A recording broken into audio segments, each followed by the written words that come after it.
Yo, what's going on, guys? And Fred VanVleet is the leader of this team. Yes, Alperen Şengün is the best player on this team, the most talented.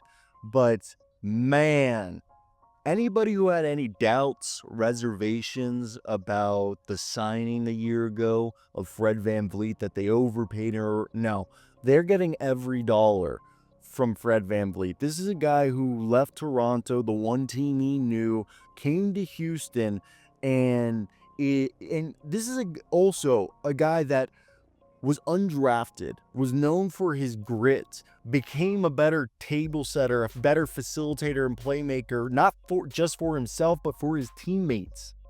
And now comes over here and has helped Ime Udoka shape the culture in Houston, to play with a chip on their shoulders, to talk that smack, to talk that trash.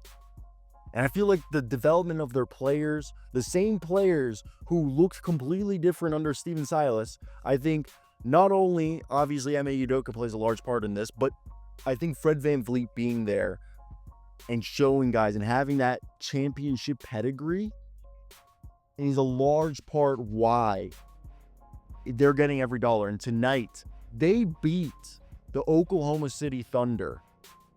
And I know you're going to say it's just a regular season game, Ciro. It's just, it's not, the playoffs are still 60 games away. But what I'm going to say is the fact that they've gone toe-to-toe with some of the best teams in the league.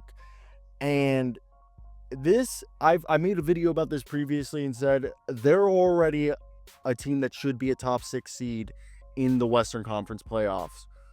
But they should also be considered a team that is a dark horse to go on a run, to surprise people. You could even argue that they might be one guy away or maybe one off season away from all their players making the leap into the next level, so they are championship contenders. And again, this video is about Fred VanVleet because it starts and it ends with Fred VanVleet.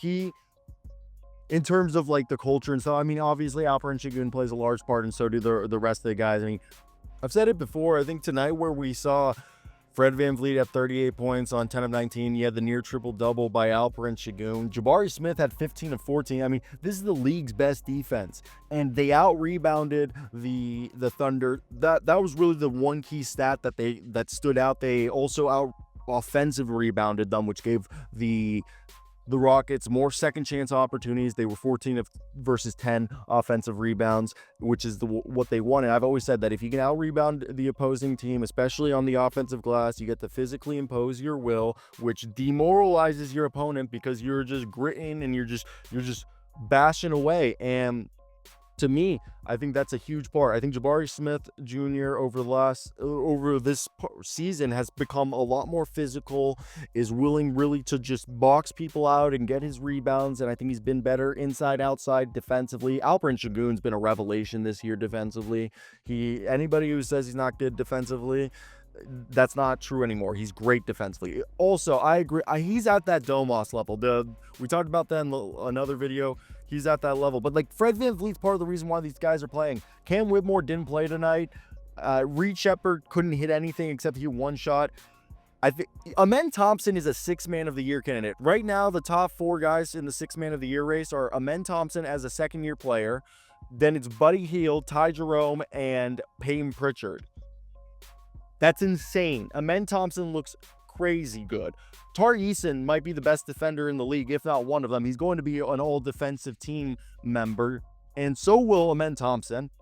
I mean, Fred VanVleet's just the guy bringing this championship pedigree. And you guys, if you don't remember, the Boston Celtics in Ime Udoka's one season as their coach almost made it to a championship. So I think that's just one of the other things that is incredible about like how deep and talented this team is that people just aren't realizing that a starting lineup that Dillon Brooks and Fred VanVleet were so clutch in the fourth. They helped carry this team and get this win for them. They made Isaiah Hartenstein, J-Dub, and Shea look like they didn't have enough players on this team, as if they were shorthanded. I know they're not fully healthy, but the way that you're playing, their grit, their grind, their aggressiveness, they've really grown into themselves. And I like that Tari Eason and Men Thompson and Reed Shepherd's kind of the 8-man rotation that they're running right now off those 3 guys off the bench with Şengün, and we have ourselves Şengün and Mr. Jabari Smith as Dillon Brooks, Jalen Green, and Fred VanVleet is the starting lineup. And I know Jalen Green's a little bit inconsistent at times scoring-wise, but he's a guy that on any given night can give you 50, like just drop 50 like that. He can go and be that guy. That you need that type of guy in the playoffs. And like I said, Cam Whitmore, they're not even playing Jeff Green, Jae'Sean Tate, or Aaron Holiday. You know, Jae'Sean Tate for the longest time was a key part of this team's rotation, which I've also thought like could be a trade chip they could use. They still have Jock Landale that they're, you know, they're not really playing. Jeff Green, Jae'Sean Tate, Aaron Holiday. Aaron Holiday was great for them last year, and that just shows how deep they are. Also, by the way, Thon Maker being on their team also is just something that I like completely forgot about. But this video is just saying, look, the Houston Rockets, this was a clash between the 1 and 2 seed. They're the number 1 team right now in the West, arguably. And your Western Conference Finals really could be this game. This game that we saw tonight, obviously, you assume Chet Holmgren's going to be healthy. But it's wild. Şengün's playing at an all-NBA level. Jabari Smith is starting to, you know, become the guy that we thought he could be. Jalen Green's their offensive guy that they need. Fred VanVleet's the leader who's won a championship before, who is just a dog out there. You got Dillon Brooks there. You got other defenders in Men Thompson and Tari Eason. And that's the thing, is that this team isn't led by their offense. They're led by their defense. And they're still working out the kinks on their offense. And that's what I think is the most exciting part about all of this, is that there's still room to grow. There's still room for them to get better. And that's the most exciting part about all of this, is that this is going to be a team that's going to be able to continue to scale up. And they've shown every time that they've needed to scale up, they've been able to scale up. And I think that's the best thing that could possibly happen to them.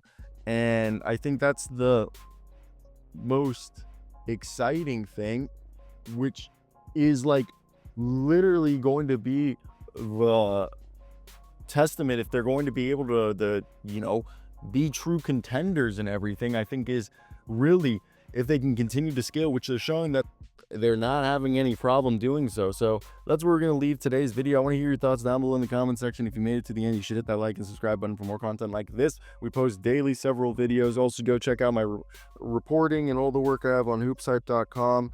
That'd be greatly appreciated. But yeah, that's basically it. I'm done. We're gonna head out. Hope you guys did enjoy. Like, comment, subscribe. Ciao.